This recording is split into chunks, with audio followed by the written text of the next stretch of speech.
morning, Geeks and Gamers. Welcome in to another episode of Geeks and Gamers Daily. And Ryan is back. He's not dead.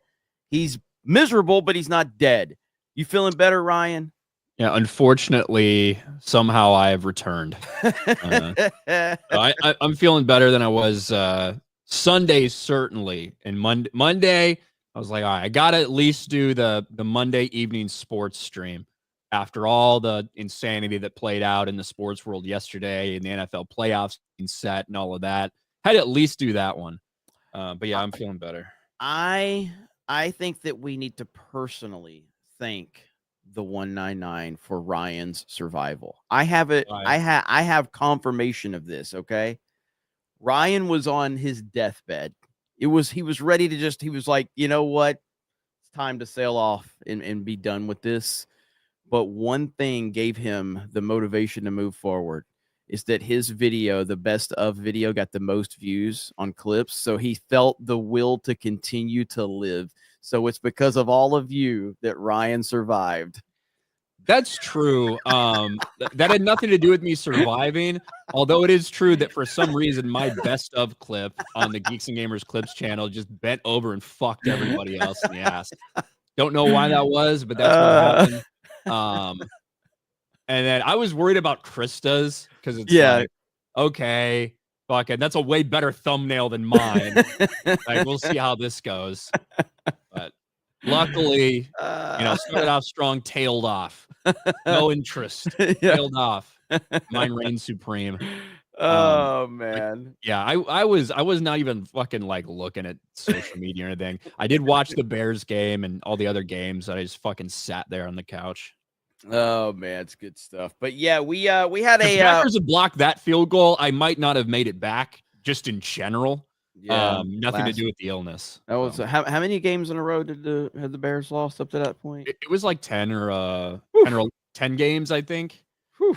I think it was a 10-game. It's like the longest they've had, and so many of them were like the Hail Mary bullshit. The Packers blocked field goal. Going to overtime with the Minnesota Vikings before they finally, and then the Thanksgiving Day disaster. Then they fired Matt Eberflus. But God, they were doing everything they could to throw that game away. Yeah, everything they fucking could.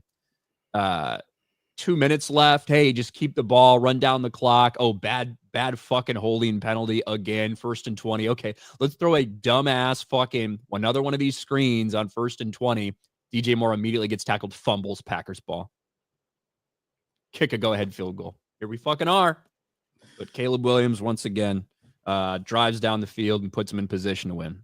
So, well, Tua missed the last few games of the year, but Bryce fucking Young finally showing up like I said he would. So I'm excited for him and Tua next year. So neither one of my boys are going to the playoffs. So Tua is done, I think. Nah. Not like he'll never play again, but I think that next year they have another mediocre to below average year and Mike McDaniel gets fired. And there's a big change that happens in Miami. Because I just think that, one, Tyreek Hill's leaving. And two, Tua just can't stay on the field. I do agree with that. So I do agree with you. People are going to move off him. If they don't make the playoffs next year, making a legitimate run, I do agree that it might be over for that. So. But we got Sports Wars for all that, so we will continue that over there. Unless you want to talk about the Joy Taylor stuff, because that shit is funny as fuck, dude. I mean, it's just funny because I'm not going to say all women in sports or anything like that, but sometimes there are female hosts or commentators or whatever that hop on in the sports world that you're like, what are you doing here? And, shut the fuck up. Like, it's obvious, like, why you're there. And it is what it is, right? It's entertainment. Sex sells. Like, we understand these things. Well, sometimes sex is literally selling. And that's how you're getting the job. Not just because you're willing to pop your tits out on TV, but because you're willing to suck the dick of the old white executive to get you that job. And that's what Joy Taylor was doing. And her entire plan. Allegedly. Listen. I know allegedly, and it's in the lawsuit, and whenever any lawsuit comes out, you're always going to be skeptical. There's a lot of fucking smoke for this. Oh, this is not just some BS. There's audio recordings of Skip Bayless Emmanuel Acho has started deleting a bunch of his tweets. Like this happened. Like it. Oh, it's so funny. The reaction, which it happened, and who maybe was instigating some of these things. I'm sure there's a completely different side of the story, but in terms of the basics, it happened. And by the way, I don't even care that it happened. I don't care who's sleeping around. My thing is that they preach so fucking much about morals and values and how over this identity politics and women and, you know, race and all this shit. It's like, dude, people like that, you always have to wonder what they're hiding. Always. Those that preach the loudest have the most to hide. So, especially when you have Joy Taylor out there doing interviews and bitching about, you know, it's so hard as a woman in this field because you feel like you have to do twice the amount of work to have the same success. Well, yeah, maybe you have to suck twice the amount of dicks as a woman to have the same success, but you certainly don't have to fucking work hard like everybody else. Like it's just, I always thought she just got her job because her brother's Jason Taylor. That's what I thought too. Like, that's what I thought, and I was always rolling my eyes at it, whatever. But no. That actually wasn't because of that. It's just because she had big tits and was sucking cock. That's right. That's right. But we also, last night over on Locals, we did a live watch party of the very first episode of Monday Night Raw on Netflix. And we'll talk about that a little bit here. Definitely have some thoughts about all of that. I see a few of you in the chat are talking about it too. We had a great stream and it was awesome. And whether we're going to do that every Monday or we're going to do old school wrestling, like, I mean, look, if whatever the people want, we had a great crowd over there last night. We had over 100 people watching us. We gained a bunch of new members. So if that's what you guys want, we'll just be live every Monday. Also, we made a community post over on Geeks Gamers Play and basically saying we're changing from Monday to Wednesday. And then I got everybody saying, oh, you're putting all your stuff behind a paywall because you're trying to get more money. I can't fucking stream live wrestling events on YouTube, retards. I can't fucking do that. All right, ask Stuttering Craig how that one went yesterday because he tried to do it live on YouTube and he got taken down within 2 fucking minutes. So no. He tried to do that? He tried to do that. He tried to do the live watch party on YouTube. Well, so I got all these people fucking whining in the comments saying, oh, Jeremy's just put shit behind a paywall now. I can't do it. I put stuff behind a paywall that I can't put on YouTube.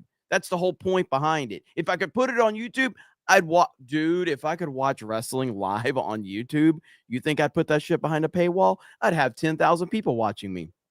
And then people are saying, oh, he's putting Cobra Cast behind a paywall. No, I'm not. Never done that.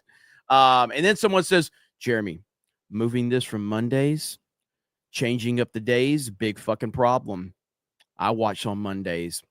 Well, originally it was on Sundays. So should I go back to Sundays? So anyway, I just thought that was hilarious. So the reason it's behind a paywall is because I can't even watch a clip from wrestling right now without this channel getting taken down. You can't even watch a fucking clip. Yeah, WWE will copyright block almost everything. Oh my God, it's horrible. It's like absolutely insane. You pull up a 30-year-old clip to laugh at and you immediately get claimed. So yeah. But anyway, point being is anything that's behind paywalls, the point of that, anything that we already offer or whatever, I'm only going to do it if it's something I can't do on YouTube, generally speaking. You know what I mean? So because of the copyright bullshit. Well, I watched a little bit of it yesterday, and I got to admit, thought the whole thing was extremely underwhelming. Now, again, it's not like I don't think anyone should have been going in expecting like a WrestleMania type event. But obviously it was promoted as a very big deal. I think people were expecting a WrestleMania type of event, though. I don't think anyone should have, right? Gone in there like that. But I think that's part of it. Some people were. The whole thing seemed like a very big letdown to me. I don't know if it was production issue or if the crowd itself was just a weird crowd. It seemed really, really soft. The boos weren't loud. The cheers weren't loud. I know the whole place was full of a lot of people who probably aren't usually at wrestling events, like influencers and random people. So who knows? I don't know, man. Whole thing was just very meh to me. I was very underwhelmed myself. Yeah, it felt like they were when you're trying to make something a television show, then that's exactly what it feels like. It didn't feel like an event. It felt like a production. And the crowd, I'm really judgmental of crowds in wrestling. Crowds can literally make or break a show. So if you go back to like WrestleMania 18 with Hulk Hogan versus The Rock, if everybody remembers that crowd, and Canadian crowds are the best wrestling crowds. They just are. It's Canadian crowds are just absolutely insane. I don't know what it is about them, but so Hogan Rock WrestleMania 18, a moment that will live forever. We actually reacted to that after Raw last night, and that's one of the great moments in wrestling. But going back to this, so I had problems from the beginning. Triple H opens the show. Totally understand, makes sense. I think everybody was expecting Triple H to open the show. When The Rock comes out, now to be clear, I don't like Dwayne Johnson. I do like The Rock. I don't like Dwayne Johnson. Dwayne Johnson showed up last night. It wasn't The Rock. And it wasn't the final boss. He completely abandoned his fucking character arc that we've come to know. The final boss run from The Rock has been fantastic. He completely abandoned it. Number 2, Cody Rhodes is the champion. Cody Rhodes is fine. I'm not like, I can't say I'm like a huge Cody Rhodes fan. I'm not negative. He's good. He's fine. Cody Rhodes standing in the fucking audience as the fucking champion is insane. Could you imagine Stone Cold Steve Austin when he was the top guy standing in the audience so that he could be put over by someone else in the ring? Could you imagine Hulk Hogan, Bret Hart standing out there? Are you kidding me? Insane. And so I didn't like any of that. And then we move into the Roman Reigns solo. I'm not a Roman Reigns fan. I thought that was a really boring match. So you're off to, in my opinion, not a great start. The crowd felt very flat at that point in time. At least, like, I actually was expecting for it to be like when The Rock came back out or whatever, right? That he was going to put that shit on himself. Yeah. Right? Yeah. And that was going to be hoping, like, yeah. Like nothing. It's all this fucking happy. The whole thing was just look at how happy-go-lucky everyone is. And we're really happy to be on Netflix, guys. Did we mention to the millions and millions of people watching that we're on Netflix? Because it's really important we let you know WWE is on Netflix right now. I know if you're watching this, you know this already, but we're really appreciative of our partners at Netflix. We fucking get it. And so by the time when Hulk Hogan came out, like he initially got those boos. And listen, we know for reasons in wrestling and we know for reasons politically, why some people would want to boo Hulk Hogan. Not going to lie, halfway through the promo, I might have booed him. Because it was just, again, for him to come in and another thing that's been all about Netflix and pitches. He does another promo for his Real American Beer and for Netflix. And it was completely out of nowhere. There was really no reason for him to be there. And I don't know, man. I just didn't like almost the entire thing. Well, yeah, so the Hulk Hogan thing, he 100% got booed because of politics. Hulk Hogan is a very, if you know wrestling, if you follow wrestling, if you follow the IWC bullshit, Hulk Hogan is a hated individual within wrestling. Rightfully so, from his politics, his ego, his lies. He has lied for decades. That is not why he got booed. These fans didn't know shit. These fans were a bunch of left-wing lunatics that booed Hogan because he's a MAGA supporter. That's it. And I've seen the argument like, well, Undertaker got cheered. And he, Undertaker is not he had Hogan on a podcast. Hulk Hogan showed up at the RNC. He showed up with a MAGA shirt before the event tonight. So Hulk Hogan 100% got booed because of politics. 100% it. And it's ridiculous because, like me, I'm a CM Punk fan. I'm not a Phil Brooks fan. I think Phil Brooks is a piece of shit.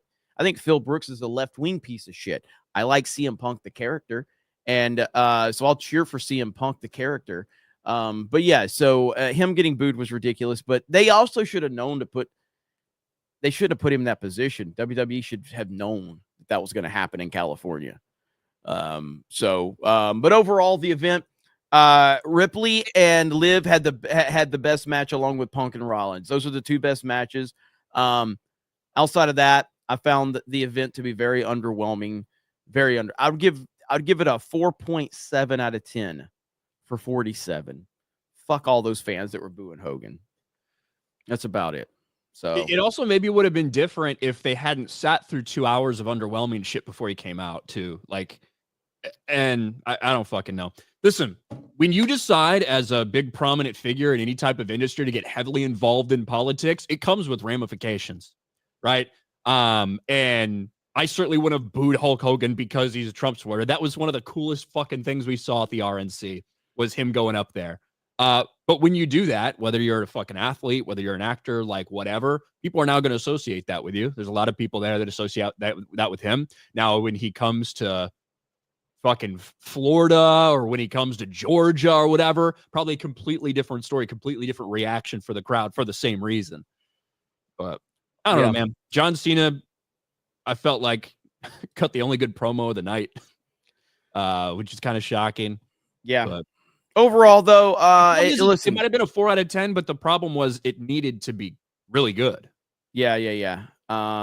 So it needed to be a banger. And listen, I will say, like, I feel like the conversation online is that most wrestling fans thought it was pretty good. I do. I think most wrestling fans thought it was pretty good, better than I thought it was. I don't think anyone was blown away. I think the expectations were too high, but I think generally speaking that most wrestling fans found it to be pretty good overall show, pretty good production value overall. And they were happy with, Cena and The Rock showing up and things like that. So we'll see what happens moving forward. But it was interesting to talk about. Someone asked, does WWE count as 1 or 2 a week? We still plan on doing like the 2 movies a week. So after we still got to get that worked out. But yeah, still playing on 2 movies a week. The wrestling thing will be separate because that's me and Mike and Beardo will be handling that, and Jay and some other people will be jumping on to do those reactions. So, but overall, it was presented by Netflix. I don't know if anyone was aware of that, but WWE, if you were watching on Netflix, you needed to be aware that it was the Netflix era, and they wanted to thank Netflix for allowing WWE to be aired on Netflix, and that a lot of people were watching because it was on Netflix, and just wanted everyone. By the way, I don't know if you guys are aware of this. You're watching this on Geeks and Gamers YouTube channel right now. Geeks and Gamers is the YouTube channel you're watching this on. I don't know if you're aware, but I think I need to remind you 12,000 times during this show that this is on Geeks and Gamers. Yeah, it was kind of crazy. Ellie Reen for 20 months. I'm finally going to see Sonic 3 on Wednesday, and I'm so excited. Glad to see the film doing well. It is doing well. We're going to talk about that later. Yep. After we get through some of these. Dom H with 5 gifted memberships. Thank you, Dom has officially changed his profile picture after Giants season is over. Is that a 199 shirt? I hope not. I hope so. Look at that. Look at that, Ryan. You like that? Look at that. That's awesome. See, we got the eye dots on the side. So fucking cool. Who sent you that? Diecast. You're in the chat. I never. So he's got his real name on the thing, but I don't want to dox people. You know what I mean? So, if he's in the chat, he can comment. But I have his real name. I have his real name. Yeah, it's like Timothy Floyd. Yeah, thank you for sending this from 12735 East 2nd Street. I never know if I'm supposed to give people like what type of credit I'm supposed to give them, so I'm always leery about that.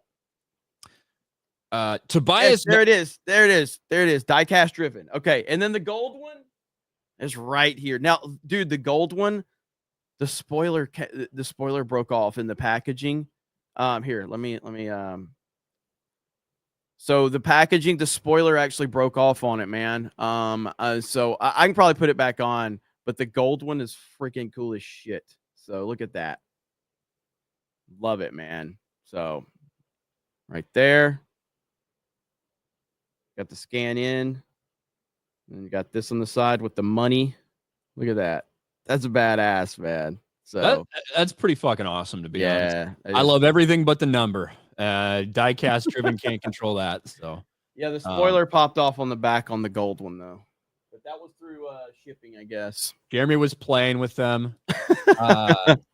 Alex McCarthy for 2. Ross sucked last night. Booing Hogan is just wrong. Tobias for 5. Was it the 199 or was it the spike that kept you going, Ryan? It was a powerful emotion after all. I was hoping to just fucking curl up and die, to be honest, but didn't happen. It's cold today. Is it cold where you are, Jeremy? Mm-hmm. Yep. Yeah, it was like 40 fucking degrees when I woke up. Yeah, it's supposed to be like 35, which is pretty much the coldest it ever gets here. Yeah, it's supposed to be cold for like the next several weeks. Good. Yeah, which I'm happy about. I love the cold. I'm just gonna open up my windows and sleep like I'm almost freezing to death. Saint Nicholas Gore for $2. Gay and forehead. I think we know who is who. 199. Bashy Washy survive until 25 and no chicks with dicks in 2026. Bashy Washy. What's up, Bashy? What's up, Bashy? That's right. That was my slogan. Mike Hill for $20. Reserve my spot for the meetup next month. Looking forward to it. Yeah, I saw Jessica dropping those links down in the chat there. Yeah. You guys can drop it again. I'll pin one of the links for the RSVP. So you can RSVP for the Orlando meetup in February. And looking forward to seeing you guys there. It's going to be awesome. Alex McCarthy for 2. Beardo doesn't understand wrestling at all. No, he does not. Not at all. It was fucking great. There it is, Lady Aaron. I got it. Ian H for $10. Guys, it's just $10, but it's also up to you. Maybe you spend it on Joy Taylor knob experience instead. So I respect it. Hail 199. Hail chat. It was a lot of fun. That was one of the best to watch. Regardless of if Raw was a little bit underwhelming, it was fun, and I think our commentary added to it. And to be fair, I do have to give credit to Beardo because, I mean, him not knowing wrestling at all, he made some interesting comments. Like, what? It was good. It was good. I totally forgot about fucking Undertaker out there, just literally just to be an Uber driver. Yeah. Bearded Llama, sorry, became a YouTube member. Thank you, Bearded Llama. Chief Luke for 2. Who cares if they booed? We won. Correct. Yeah. Kratos Raptor for 5. In the great words of the Iron Sheik, fuck the Hulk Hogan. Fuck the Hulk Hogan. He hated Hogan. Yeah, like I thought the booing was bullshit when I first heard it. But then once he was halfway through, I was like, fuck, man, I might boo if I was there too. Not for fucking Trump stuff, but because this is pointless.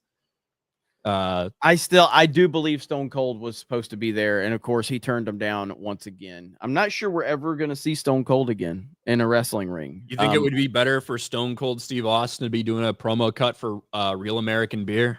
Well, he promotes his beer every time he's out there, but like not in the way that Hogan does it. I mean, Hogan just comes from a different era. Yeah. His promos back in the day in the 80s, his promos worked when it was backstage with Mean Gene. No crowd. You know. Well, but even still, even like they would have people in the crowd, like when they were off to the side and they were on that stage, but it's the way that it was delivered. But the 80s was a different type of promo. The 80s, you didn't have people just specifically coming out to the rings, like to the level that they do now or in the Attitude Era to cut promos. But even still, like when he was in the NWO, like he was still cutting good promos back then too, but it was still like the Hulk Hogan promo. But it's a different ball game than now with Austin, Rock, CM Punk, John Cena. It's a whole different ball game. And there was just no reason for it, like other than another Netflix ad. Yeah. You know, so once I realized that's what it was, I was like, Jesus fuck. Mm-hmm. Which isn't his fault. Dragon Dan for 2. Does WWE count? Oh, we said that one. Thank you, Dragon Dan. Christian Rocker for 199. Women's match was the best. Ripley killed it. That was a good match. Really good match. La Era de la Gran Justicia con el Diamante Negro. What do you think of HBO Mads Mikkelsen as Mr. Freeze? What do I think of HBO Mads Mikkelsen as Mr. Freeze? There have been rumors that Freeze might be in that might be a villain in the Batman 2. I don't know. I think Mads Mikkelsen's pretty much good in everything he does. He is a really good actor. Hold on. Didn't hear where wrestling is now. Prime? Max? Yeah, exactly. Jeremy the Cyborg, hail to 199. Hail. Have you seen Next Level on Prime? I have not. No. I've not seen Next Level. Over on Rumble, Jose Contreras, my problem with Wednesday is that's Ryan's night. Also, Jeremy, your NFL record was 12-10 for the season. What? On the 2 streams you showed up, the picks you gave, you were 12-10. That's not terrible. It's not great, but what was I yours? I had a 69% winning percentage. I was like 135. Jose knows 135 and 75 or something, whatever. But yeah, 69%. So I like that. I didn't exactly plan it that way, but it works. But yes, thank you, Jose Contreras. Where are we? Make sure we're good over on locals. Why is my... Oh, here it is. My locals was being weird for a second. But we're caught up on locals. All right, Jeremy, we should talk about Sonic. Let's talk about it. It's continuing to crush it. Continuing to hit those milestones. It is continuing to hit milestones, and shout out to Sonic 3.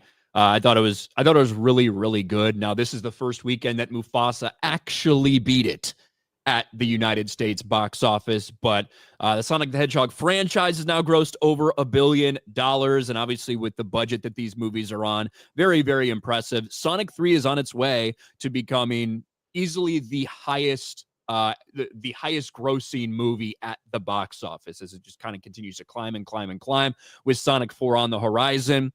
But Jeremy, if you thought that it might be in contention, possibly, like obviously it wouldn't be, but if you thought that maybe they're going to throw their hats in the ring for Best Picture, you would be wrong. The Academy says that Sonic 3 is ineligible to be nominated for Best Picture at the Oscars. Yep. Now, why would that be? Why would it be ineligible for Best Picture? Now, to be fair, I'm not sure I expected it to be nominated for Best Picture, and I wouldn't be offended if it wasn't. I enjoyed it. I thought it was great, but I'm just talking about from an Oscar standpoint. Yeah. Wasn't expecting of being nominated. Yeah, right? Yeah. So it really wasn't on my radar. So, but here the headline is, and you're like, okay, well, Sonic 3 is ineligible. Why would Sonic 3 be ineligible? Oh, you're going to find out. Yeah, and to be honest, we don't really know. But we know it's one of 2 options. More than a third of Oscar qualifying films this year are not eligible for Best Picture. There are 323 feature films eligible for the upcoming Academy Awards. The Academy of Motion Picture Arts Science announced on Monday, the whopping 36% of those are not eligible for consideration in the Best Picture category. So that doesn't mean that these movies can't win in like their own specific little domains or whatever. But when it comes to Best Picture, there are certain requirements that you have to live up to.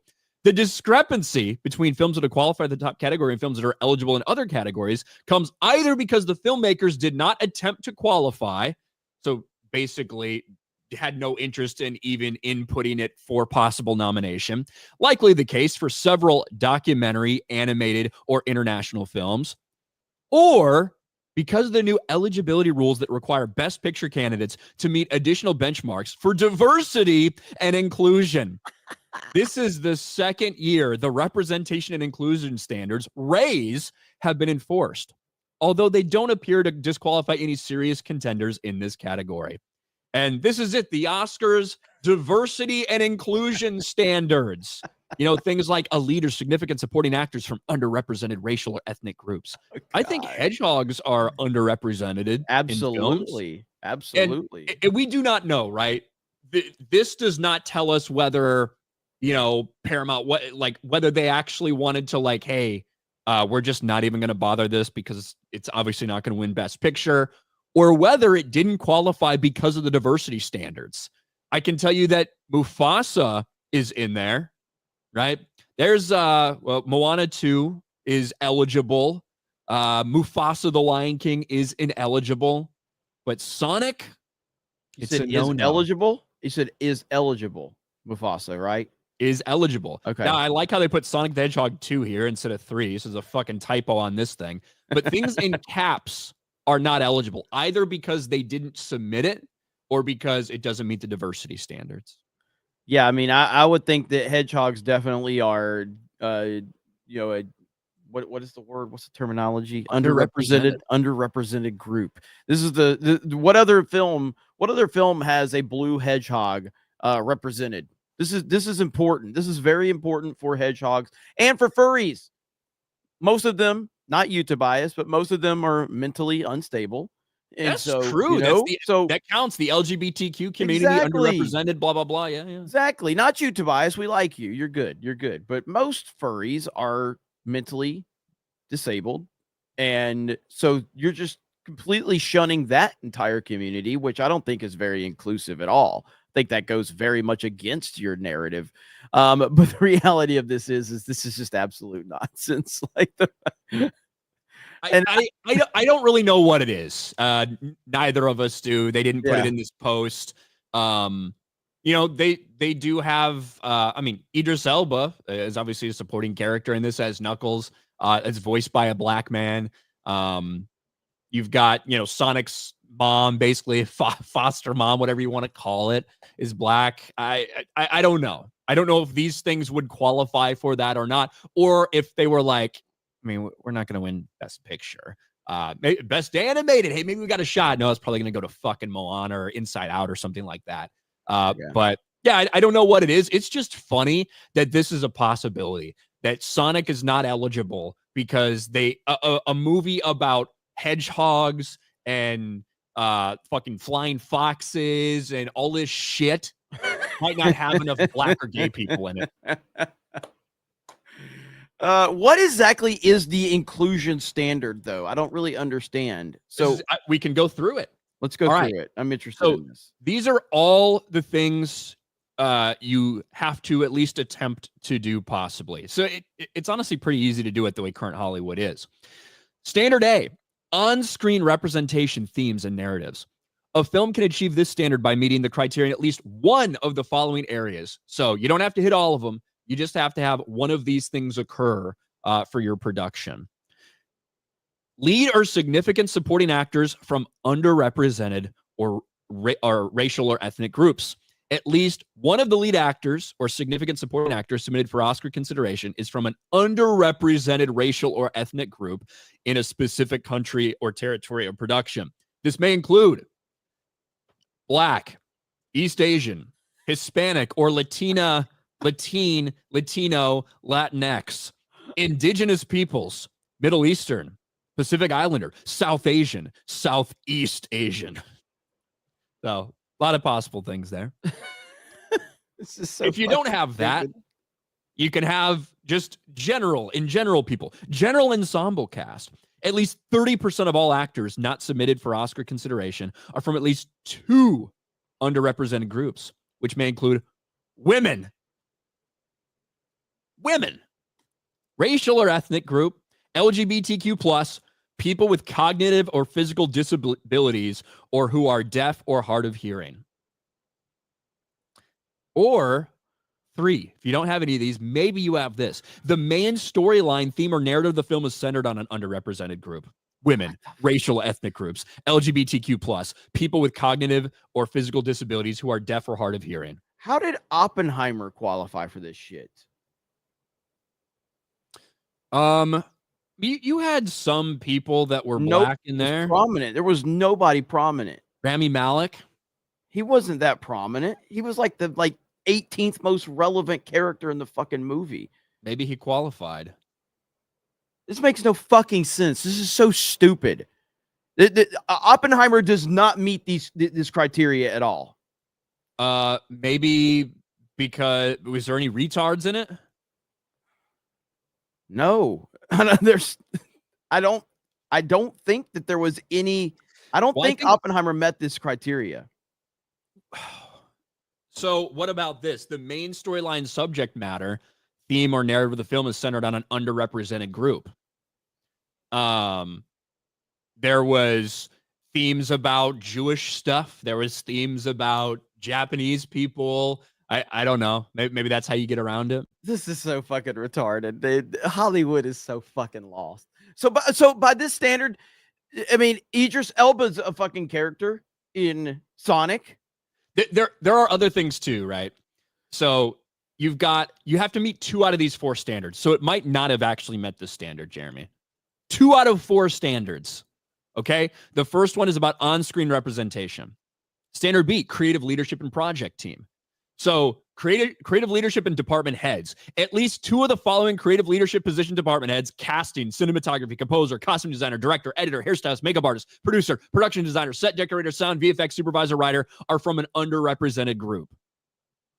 So this is where you start. It's a pretty wide net that they're casting to look for minorities. This is insane. Okay.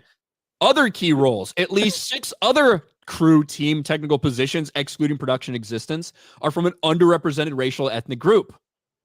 Or at least 30% of the film's crew is from 2 underrepresented groups. So if you don't got any black people in the movie, you can have them behind the scenes. Dude, this is the most racist fucking horror. This is worse than a fucking Xbox Live game chat. This is bad. Like, this is like checking people at the door, like, hey, who are you fucking? All right. What type? Are you sucking dick? Are you okay? And what color are you? What mental illnesses do you have? Like, this is wild. Are you black and gay? Because we can count you as 2. That is wild. This is insane. Holy crap. The third standard: industry access and opportunities, paid apprenticeship and internship opportunities. You have to have underrepresented groups that are paid apprentice or internship opportunities. The fact that women are on all this list is crazy. Like, they're basically just like gay, different race, retarded, or woman. Like, that's what the list is. That's what this list is. So basically providing opportunities for people to get on-the-job training or internships or things like that. That's another one. That could be pretty easy to hit if you're looking at hitting these benchmarks. And then audience development. To achieve that standard, the film must meet the criteria: representation in development, marketing, publicity, and distribution. The studio and film company has multiple, meaning more than one, for the people with cognitive disabilities, in-house senior executives or hired consultants belonging to at least 2 underrepresented groups on their creative and development, marketing, publicity, and or distribution teams. At least 1 individual must belong to an underrepresented racial ethnic group. So, like, this is talking about even in the marketing of the film and stuff. So there are a lot of different ways to hit these benchmarks. That's lot. Wild. It doesn't just have to be on the screen. And this is only to qualify for Best Picture. That is wild. No, I know this is old news. Someone said this is old news. 100% this is old news, but it's like breaking it down and getting into the details of it it's incredibly disturbing that this is how they view the world through an identity politics lens. But circling it back to Sonic the Hedgehog, yes, I mean, Sonic doesn't need any Academy Award recognition. Not that anyone was expecting it. No one was expecting it. No one cared. But it's just weird that this became a big story. I think that, I don't know if Discussing Film is the only one that put it up. I mean, obviously I'm blocked. You're blocked. But now, because of the new rules on Twitter, we can at least see their account now. Yeah. I don't know. Obviously it came from the Wrap, and there's a lot of them, right? 30% of the films out there that got released don't meet the requirements.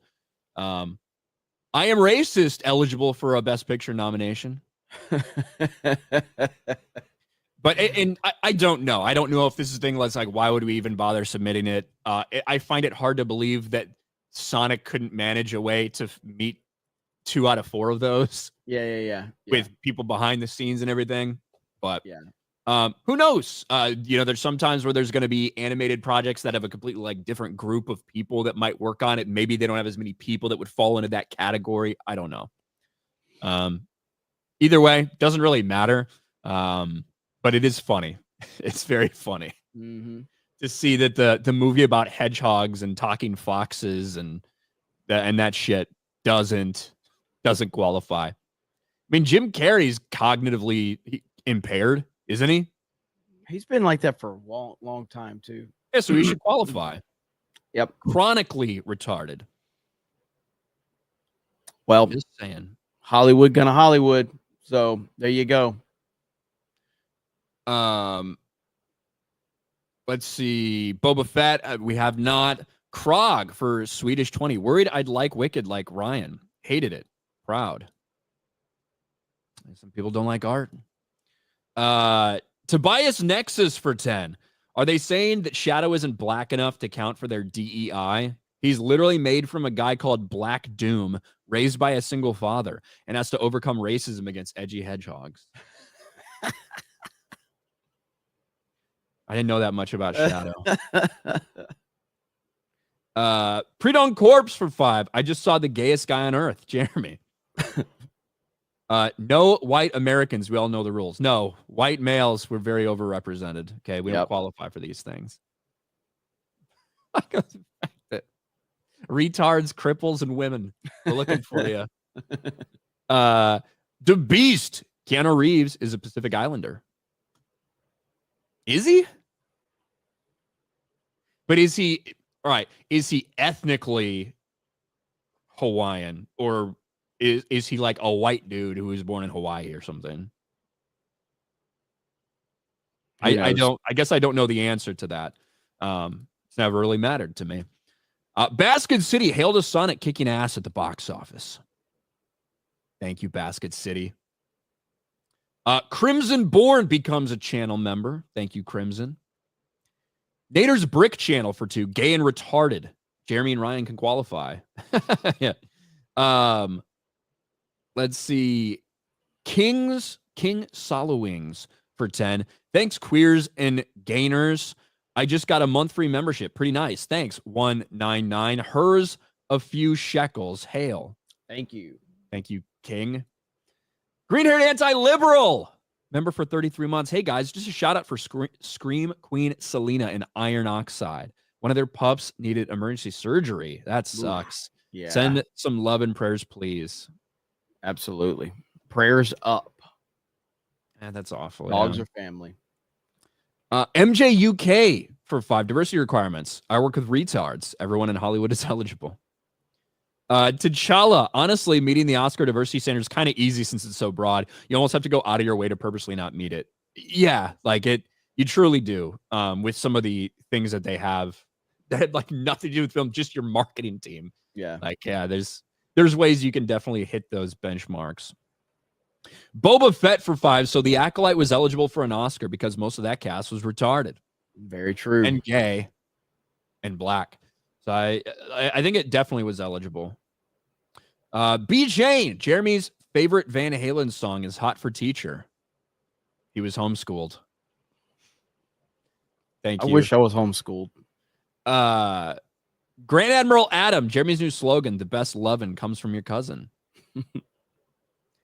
King Solowings for 5. Use these shekels to put Ryan in a reading class. You're the one who fucking typed retarded. What are you talking about? That is true.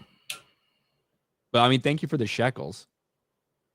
Like this was you right here. King Solowings. All right, we caught up over on this side. Let's see. I think we are. What about over on locals? We caught up on locals. We're caught up. Oh no, we got Grabthar's hammer for 5. From Grabthar's hammer. MAGA. Wait, where did it go? Mega America Greenland also. Mine just disappeared as I was reading it. Really? Yeah. Not mine.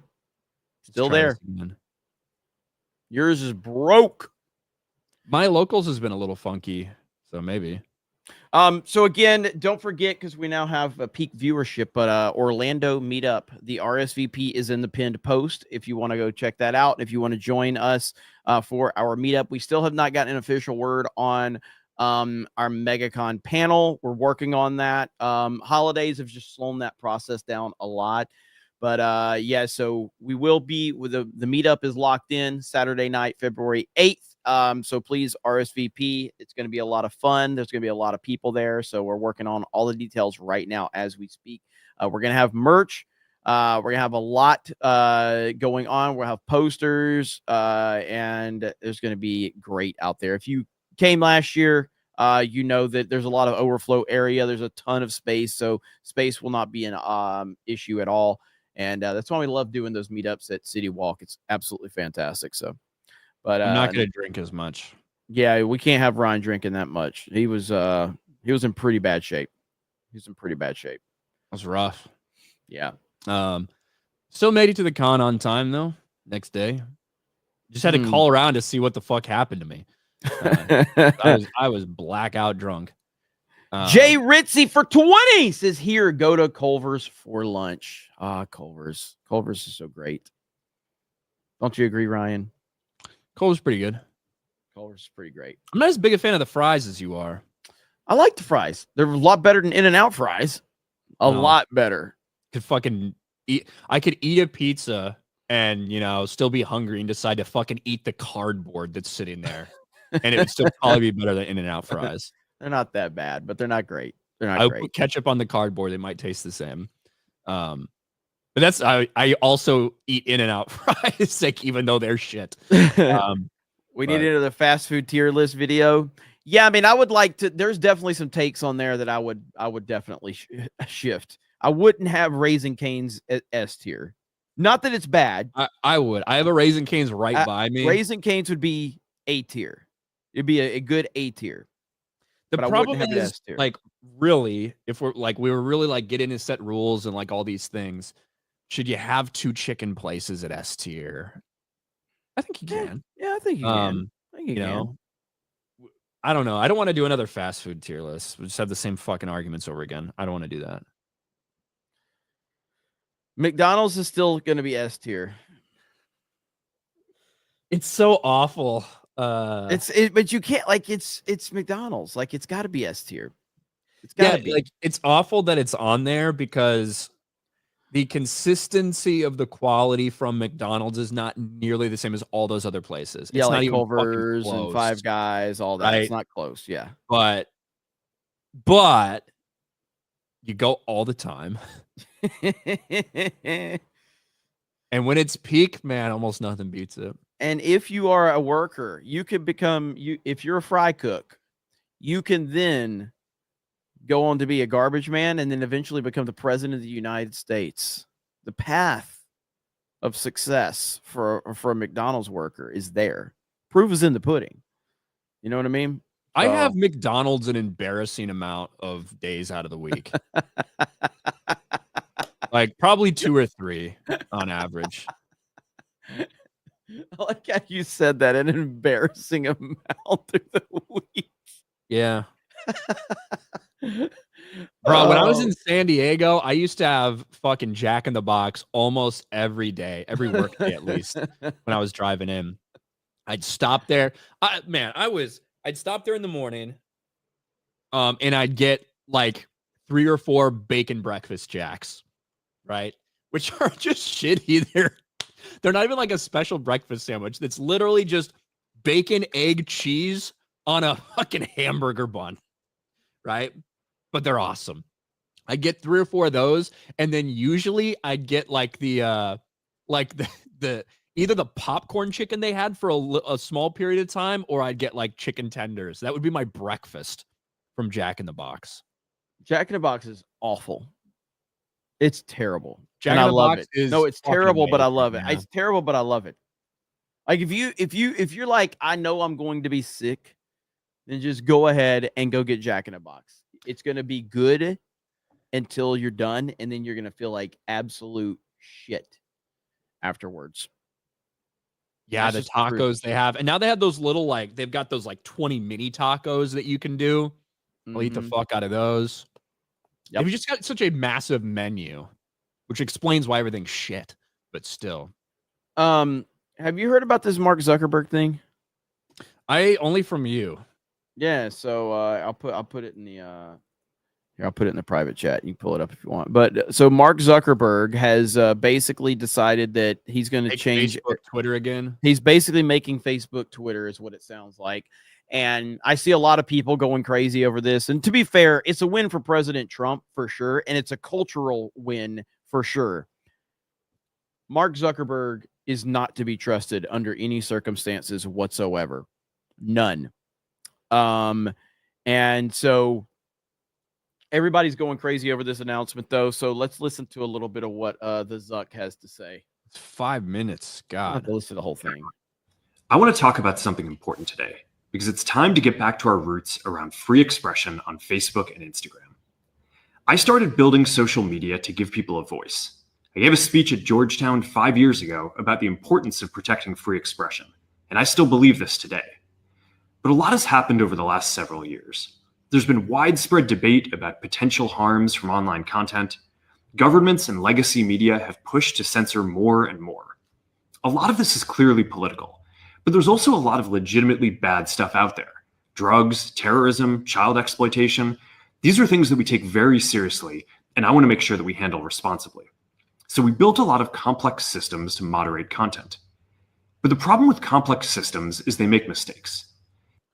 Bro, the only thing missing from this was for him to like start it by going and sitting down and being like like a YouTuber apology video. Yes, yeah. That's the only thing missing from this, and any actual form of true human expression. Yeah, that's so true. That's so true. You can put it on like 1.5. Put it on 1.5 speed. He is dressed like a fucking rapper. God. He is dressed like a rapper. Holy shit. Even if they accidentally censor just 1% of posts, that's millions of people. And we've reached a point where it's just too many mistakes and too much censorship. The recent elections also feel like a cultural tipping point towards once again prioritizing speech. So we're going to get back to our roots and focus on reducing mistakes, simplifying our policies, and restoring free expression on our platforms. More specifically, here's what we're going to do. First, we're going to get rid of fact checkers and replace them with community notes similar to X, starting in the US. After Trump first got elected in 2016, the legacy media wrote nonstop about how misinformation was a threat to democracy. We tried in good faith to address those concerns without becoming the arbiters of truth. But the fact checkers have just been too politically biased and have destroyed more trust than they've created, especially in the US. No shit. Like, this is only happening because Trump won the election. This would not be happening if Kamala won. Zuckerberg cannot be trusted under any circumstances whatsoever. He is only doing this because he's basically been wrong for the last 8 years. And Elon basically proved that, and Elon has decided to shift everything. And again, this does go back to Elon Musk and his purchase of Twitter.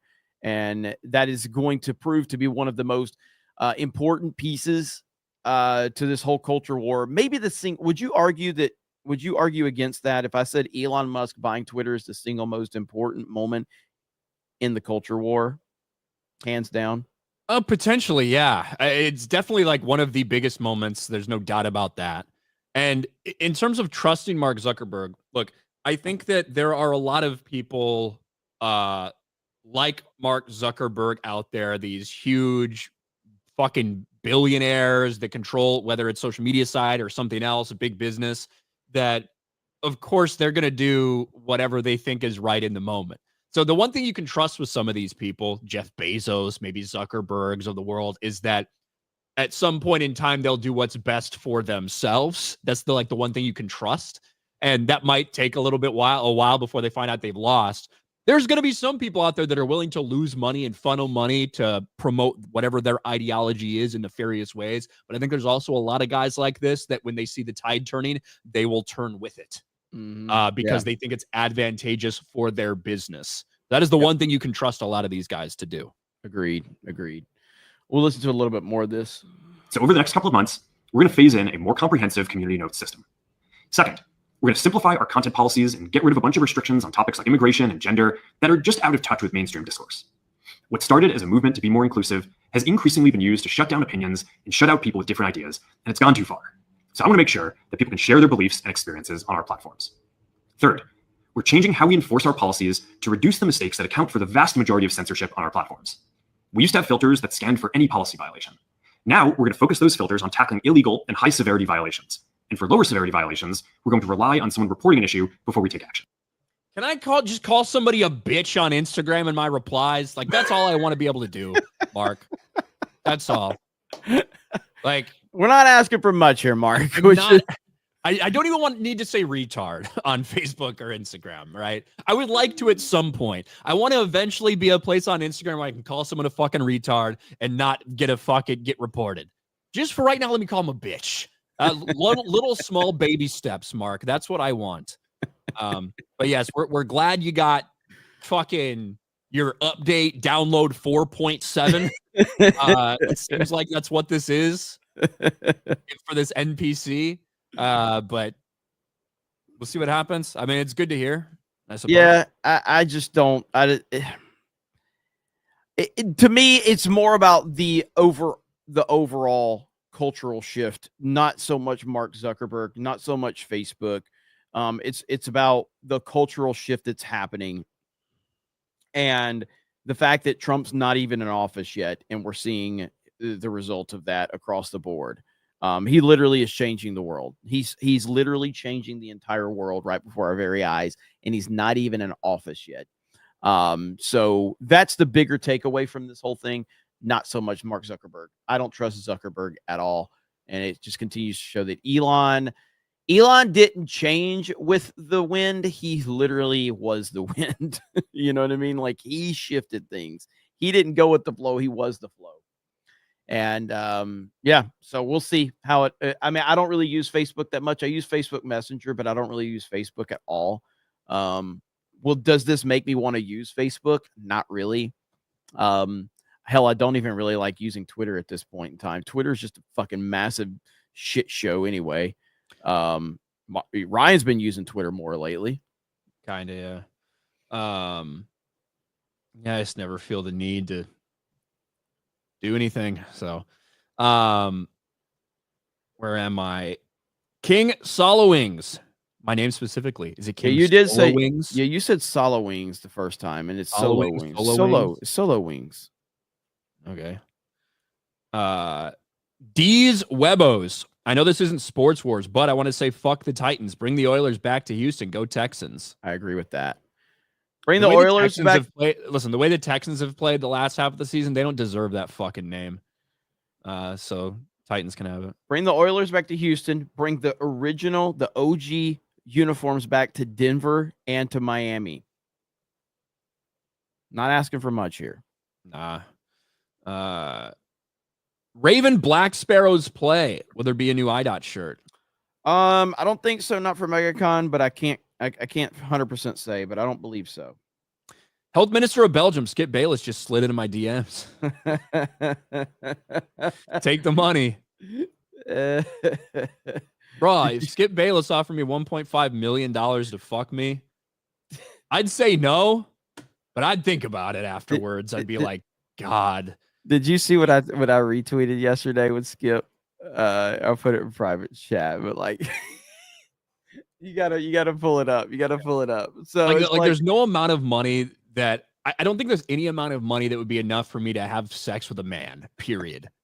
But that doesn't mean that when I fucking said no, that it wouldn't fucking haunt me, that I turned down like $10 million. It would have been fucking life-changing. Just so I didn't have to take a dick in my ass. But right, have you seen this clip right here? Yeah. Skip Bayless waiting for Emmanuel Acho and Shannon Sharp to get done. My turn. It is. You told me it was my turn. You can talk all that you want to, yell and scream. You lost. It is my turn. You lost the game. My turn.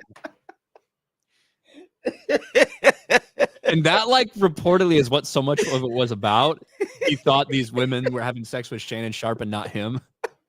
Bro, the fucking line. There's a line in the lawsuit that's like, the complainant responded, Skip, no, this is wrong. You have a wife. Mr. Bayless responds, you're Muslim. Doesn't your dad have 3 or 4 wives? And she responds, my father's dead. And Skip Bayless has nothing to say.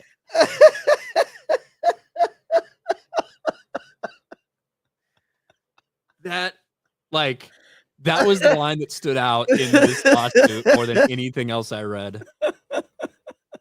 You're Muslim. Doesn't your dad have 3 or 4 wives? My dad's dead, Skip.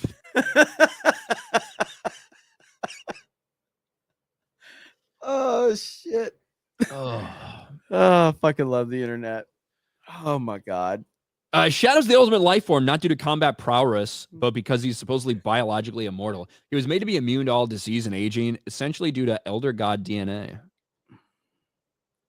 Okay. There you go. Retromeister. Morning and happy late New Year's. When I heard Sonic 3 made $1 billion at the movies, I'm thinking of, well, it wasn't Sonic 3. Thinking of that moment from Adventures of Sonic when Robotnik puts a bounty on Sonic. Then Sonic says, I'm worth way more than that. Yeah, so it's not Sonic 3. It's Sonic as the franchise has made $1 billion. Sonic 3, I think $300 million. And you think it's probably going to, worldwide, it's probably going to push over 500 million when it's all said and done, which is probably. I think they still got like, it had kind of a delayed international release as well. It's not even open in some places yet. So I think it'll continue to do pretty well. Yep. Tobias, Zuckerberg owns the biggest source of misinformation on the internet. How the hell are we supposed to trust anything he says? Also, I just found out the shadow thing myself. Thought it was a cool idea. Bro, what? And I know Trump's got this press conference. Trump just said the Gulf of Mexico will be changed to the Gulf of America. This motherfucker is going hard. Holy crap. That's amazing. Rudy for $2. It's crazy how Zuckerberg pretends to be human. Jedi with a gifted membership. Thank you, Jedi. Hayden Wayne, it doesn't make any sense that someone worth like $17 million would opt for a 5% ish of his total wealth just for a hookup. Just doesn't add up to me. My guess is it was like anything he was trying to do, even if she... Here's the thing. What is this? Well, you can finish that, and then you can finish that. Go ahead. Oh, like, well, look, I don't know what Skip Bayless's total net worth is or whatever. Skip Bayless was getting paid by Fox over $10 million a year. So I don't know exactly what he's done with that money. The whole net worth, whenever you look up someone's net worth, is very rarely accurate at all. Yeah. That's true. Yeah. So I don't know personally, but I would hazard a guess that if she said yes to that, he wouldn't have actually wanted to pay her that. He just wanted her to say yes. Yeah. And then talk her down. Look, there's audio recordings of this. Okay. Have you heard it? Have you heard the audio recording? There's audio recordings in the lawsuit, and they did transcriptions of the audio recordings in there. So that's going to be there. This isn't just someone saying something. There are audio recordings of Skip going after. Are there her. audio recordings of Joy Taylor saying what she said? That she's going to continue to sleep with that executive, and then when she's done with him, she's going to accuse him? I don't think so. No. Okay. I wish. Here, let's listen to what Trump says right here. We're going to be changing the name of the Gulf of Mexico to the Gulf of America, which has a beautiful ring that covers a lot of territory. The Gulf of America, what a beautiful name. And it's appropriate. It's appropriate. We're going to... Dude, this dude is next fucking level, man. Holy shit. So, yeah, he's giving a press conference right now. So, I'm telling you, man, it's going to be a wild few years. I can't wait. What a beautiful name. What's that? What a beautiful name. I suppose. All right, where are we? We got that from Grabthar over on Rumble. I think we're caught up on Rumble as well. We should talk about this this last thing here that we had in the thumbnail, Jeremy. And that's about Concord. Concord is the gift that just keeps on giving, despite the fact that Concord flopped and was actually completely and totally pulled and canceled within 2 weeks of its release. Its name still continues to ring on as an example of that failure, especially when one of the reasons that so many people claimed it failed had nothing to do with the designs of the characters, nothing to do with the promotion, nothing to do with the pronouns and like all that other shit. Instead, it's just because it was a hero shooter game. People just don't want that anymore, Jeremy. Well, Marvel Rivals is out there right now, and Marvel Rivals is absolutely dominating. Concord failed because the hero shooter genre is dead, said some people at the time. Couldn't have anything to do with the designs and the pronouns surrounding some of these characters. Well, now the former Concord players, who can't be many, right? In the dozens of former Concord players, they're not happy with Marvel Rivals' success. Why did Concord have to die and Marvel Rivals gets to live? They're melting down on, you would guess it, Jeremy, Reddit. Of course. Reddit is where it's dying. It plays nothing like Concord. I personally don't like the movement or shooting at all. I don't get the hype and praise it's getting. If you want similar gameplay to Concord, Destiny 2 is your best PvP, but that game's basically unplayable. PvE is still good. I continue to think the majority of the hype praise it's getting is just because it's one of the first good online Marvel games to come out from this entire period of MCU box office domination, and a lot of people are unhappy with Overwatch trying to signal boost a competitor. But couldn't you have been that competitor? Mm-hmm. That absolutely could have been you.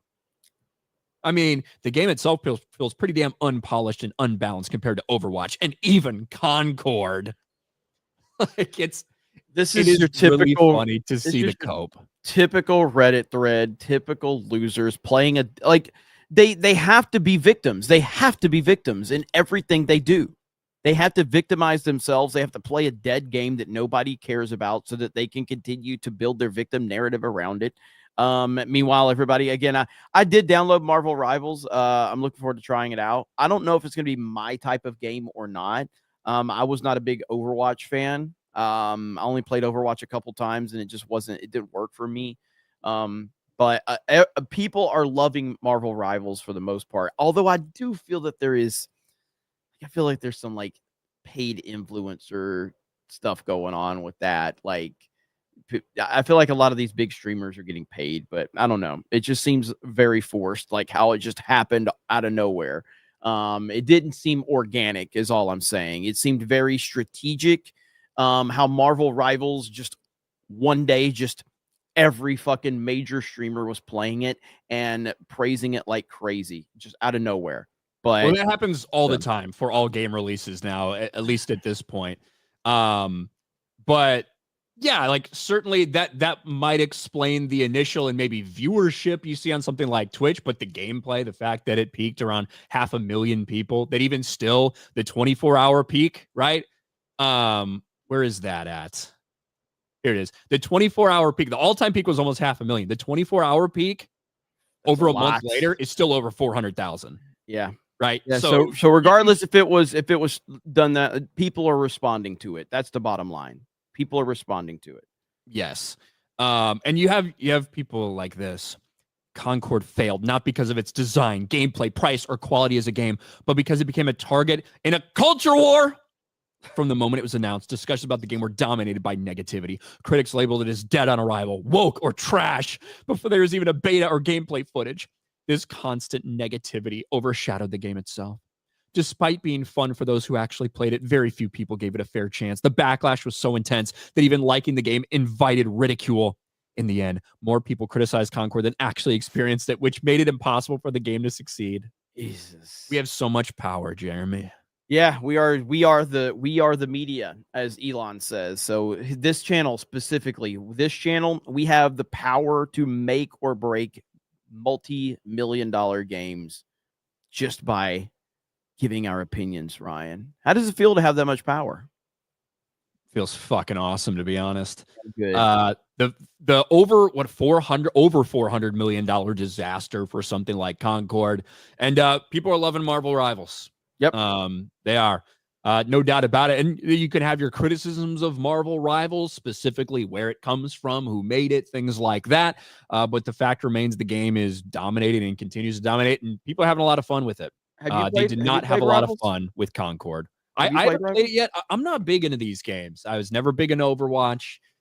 Maybe I'll give it a chance just because so many people are playing it right now. It's not typically my type of game. I'm not a big hero shooter guy. Yeah. Same, but I'm gonna give it a try though. But this is good, man. It's a free game. People are loving it. It's not some game you have to spend $70, $80 on and for it to be broken upon release. So it's working for a lot of people. So I'm happy about that, and I'm glad people are enjoying it. Maybe I'll give it a shot soon, and maybe I'll like it. Maybe I'll say it's just another Overwatch game. I have no idea. If I didn't like Overwatch, will I like this game? I guess that would be the question for people in the chat that have played it. If I didn't like Overwatch, will I like Marvel Rivals? Or is there a chance? Is it that different, or are they super, super similar from that perspective? Well, I think a lot of the like mechanics in terms of the point of the game and how you're working as a team and like things like that, I think those are going to be very similar. But obviously one of the big differences is you're playing as Marvel superheroes. Yeah. Right. Yeah. So even if you aren't necessarily the biggest fan of that gameplay, that could get you in swinging around as Spider-Man, fucking doing shit. Like, I mean, you know, Yeah. I think that might be one of the reasons so many people got into it. WWE is notorious for taking something and driving it into the ground. Like WWE is on Netflix. Did you know it's on Netflix? Hail the 199. The Hail. 199. Retro Meister for 5. Thanks for the correction, guys. I hope it makes 1 billion so I can make a meme of it in celebration of roasting Disney and Gulf of America. I'm all for. Gulf of America does sound great, actually. It's like, I'm worried about my fucking economy and my taxes and all these fucking things. I don't care what the Gulf of Mexico is called. I think it's awesome. But it's symbolic. It's symbolic for what Trump is going to do. Symbolic. Anak Maman, reviews and rants for 5. Why did Concord die but Marvel Rivals lived? Short answer, boobs. Long answer, big, juicy, bouncy, squeezable boobs. Certainly one of the reasons. E and H for 2. Helldivers exploded like this too. Mm-hmm. What did it hit? It did feel organic. It did feel pretty organic, but that Helldivers hit what 200,000 people? I wanted to say it was like 3, but I can't remember what its peak was. No. I think it was at 4. I think 400,000 was the peak. I feel like it was 4. Let's see. Looking up Helldivers 2. You're right. 450,000 all-time peak. Yeah. Yep. So it's huge. But Helldivers definitely felt organic. RSC Elman for 5. Today's press feels like the press when Napoleon escaped and returned to Paris. You should look up the headlines, especially the final one. Okay. I'll look at what. Look up the headlines for Napoleon escaping and returning to Paris. RSC Elman.